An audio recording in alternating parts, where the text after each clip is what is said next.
There comes a moment in every man's life when he must face a brutal truth: the version of himself that was built to please everyone will never build anything great. He will be liked, maybe. He will be tolerated, perhaps. He may even be praised for being good, calm, understanding, and easy to deal with.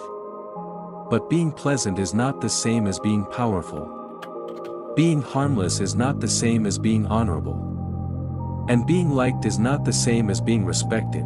The world does not reward a man simply because he is nice. The world rewards clarity, discipline, courage, emotional control, and strength with purpose. A man who cannot say no is not kind. He is available. A man who never stands up for himself is not peaceful. He is untrained. A man who constantly shrinks to keep the room comfortable is not humble. He is disappearing. This is not a call to become cruel. It is a call to stop being controlled. It is a call to bury the weak habits that keep you small, needy, predictable, and easy to manipulate. The old self, the nice guy version, does not need to be improved. He needs to die. Not in body.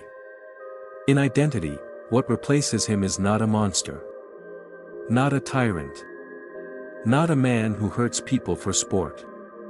What replaces him is the formidable man, calm, sharp, self-respecting, difficult to misuse, and impossible to own. Charm of weakness. Many men mistake compliance for character.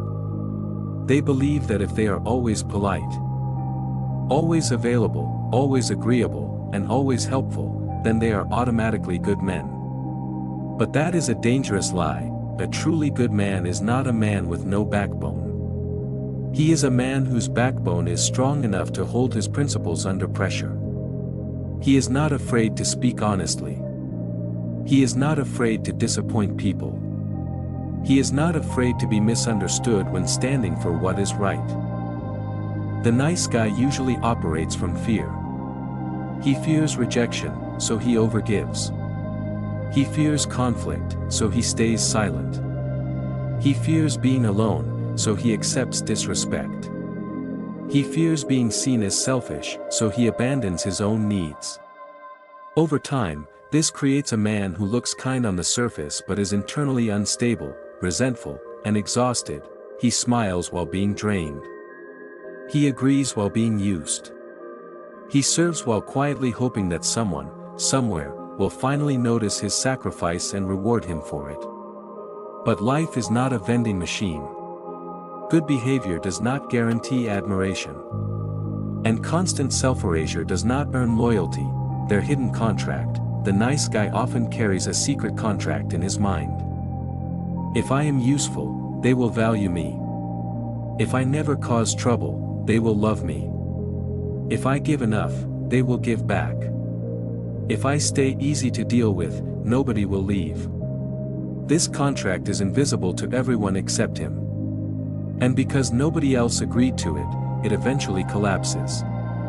That is when bitterness begins. He starts saying things like, "Nice guys finish last."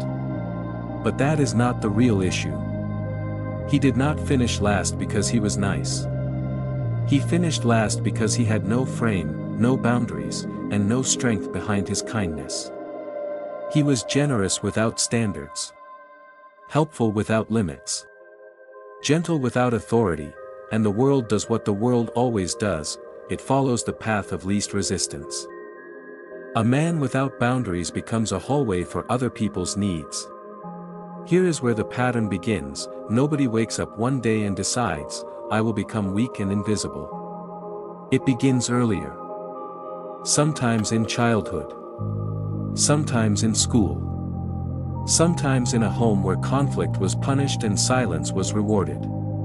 Maybe he learned that being the good one kept the peace. Maybe he was praised for never arguing, never demanding, never making a scene.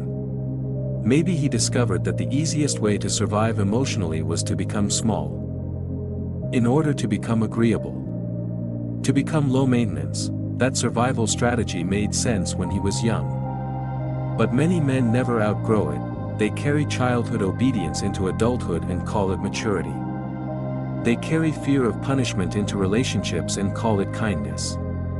They carry emotional avoidance into leadership and call it being easygoing. But a man who never learned to assert himself does not become peaceful with age. He becomes programmable. Here is the cost of being too good. The problem with the nice guy is not that he cares. The problem is that he cares more about being accepted than being authentic. He avoids expressing disagreement because he fears tension. He says yes when he wants to say no. He over-apologizes for things that are not his fault. He avoids setting standards because he fears losing people. But every time he avoids discomfort, he pays for it with self-respect. A man can survive being disliked. He can survive being misunderstood. He can even survive being alone for a season. What he cannot survive for long is betraying himself every day and calling it peace. That kind of peace is fake. It is the silence of surrender. Let me tell you the major fact: the world respects boundaries, not begging, and your predator sees hesitation. Let us be honest. Not everyone is kind, and not everyone is honest.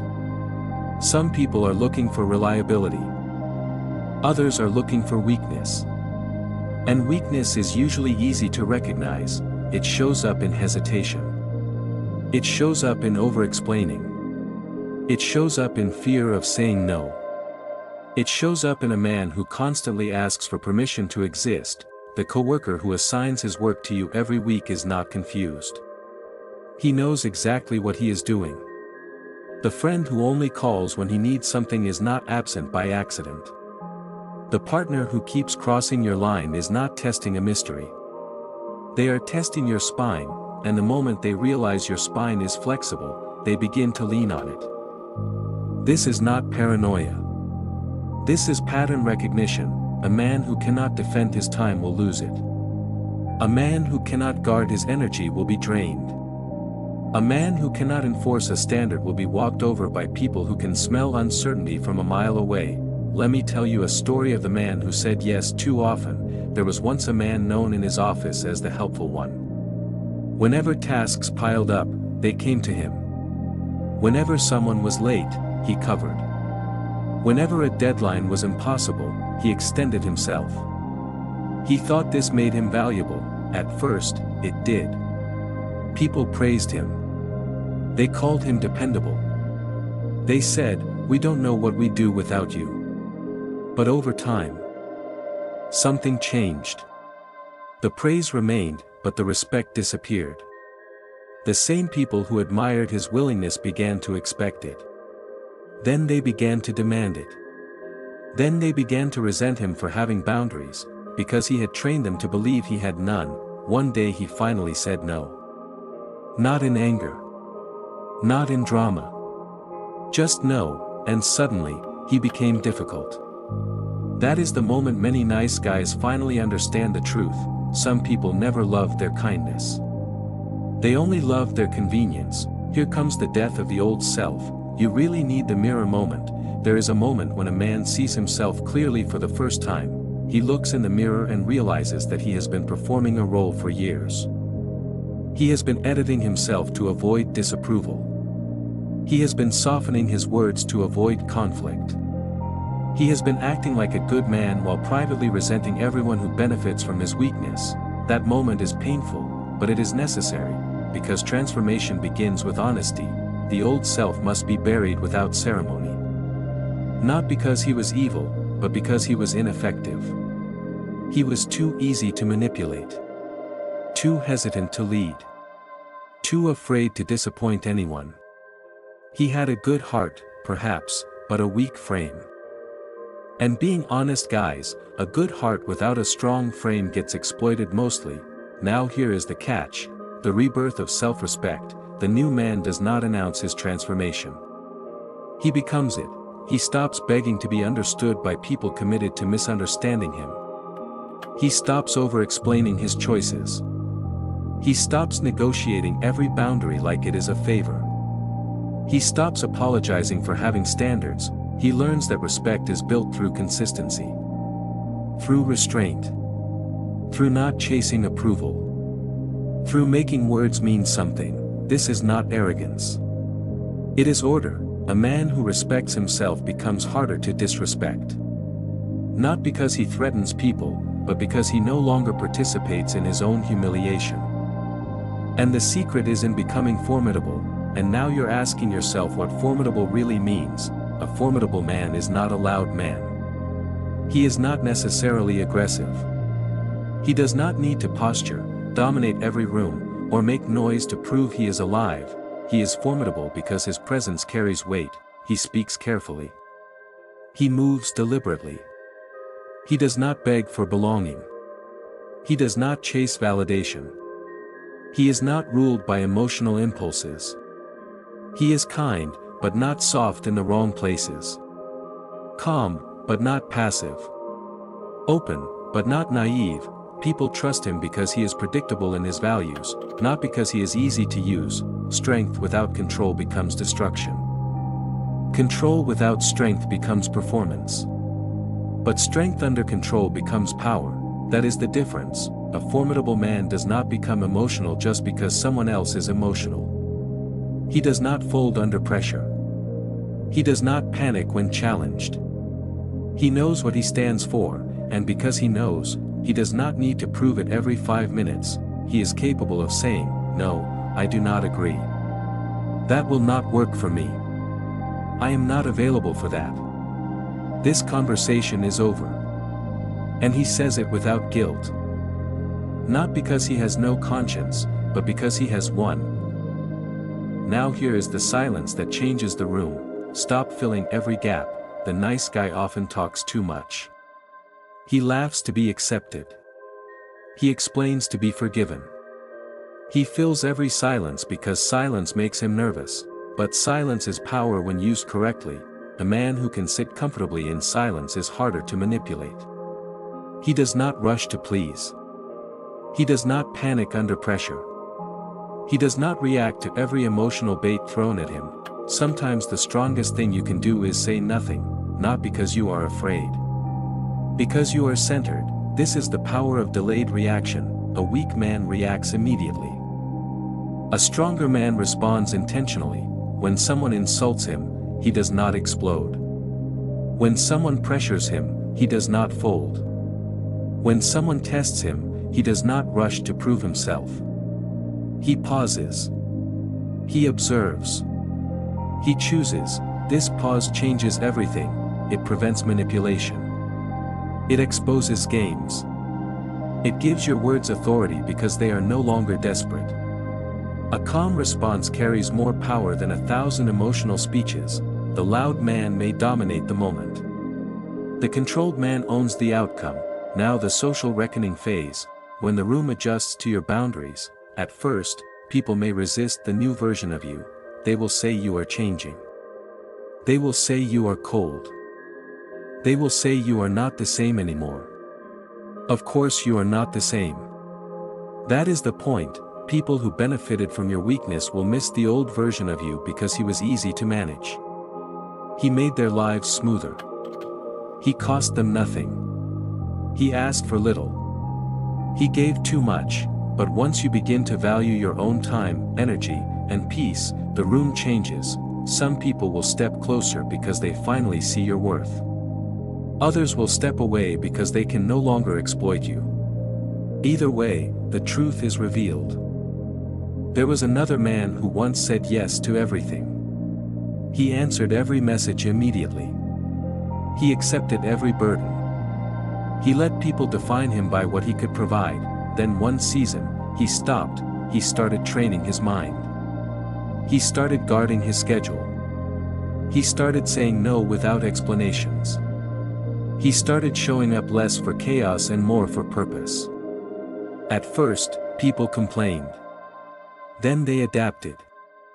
Then they respected him, not because he became cruel. Because he became clear. He did not become dangerous to people. He became dangerous to the habits that were killing his future, and that is the real war. Principles of the formidable man. The formidable man lives by a code. He does not lie to keep peace. He does not betray himself for attention. He does not confuse kindness with weakness. He does not confuse boundaries with rudeness. He does not explain his worth to people committed to ignoring it. He does not make himself smaller to make others comfortable. He does not hand out access to his time, energy, or loyalty to everyone. He is generous, but selective. He is calm, but not submissive. He is polite, but not owned. He is loving, but not desperate. Listen this final distinction: there is a difference between being a good man and being a convenient man. A good man has principle. A convenient man has no line. A good man can be trusted because he is anchored. A convenient man can be used because he is unanchored. A good man protects what matters. A convenient man gives it away hoping to be rewarded. The world does not need more men who are easy to handle. It needs more men who are hard to corrupt. The old version of you was built to survive approval. The new version must be built to survive reality. Kill the need to be liked at all costs. Kill the habit of over-explaining yourself. Kill the fear of conflict. Kill the reflex to people please. Kill the weakness that disguises itself as kindness. And in its place, build something stronger. Build a man who can be gentle without being weak.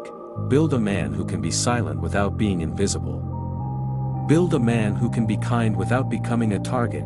Build a man whose presence has weight. That is the formidable man, not a tyrant. Not a bully. Not a fake alpha. Just a man who no longer begs to be treated like one. Stay sharp. Stay disciplined. Stay unshakable. A harmless man is not a good man. A good man is a strong man with his power under control. This is Grind Frequency. Just subscribe and stay healthy and safe.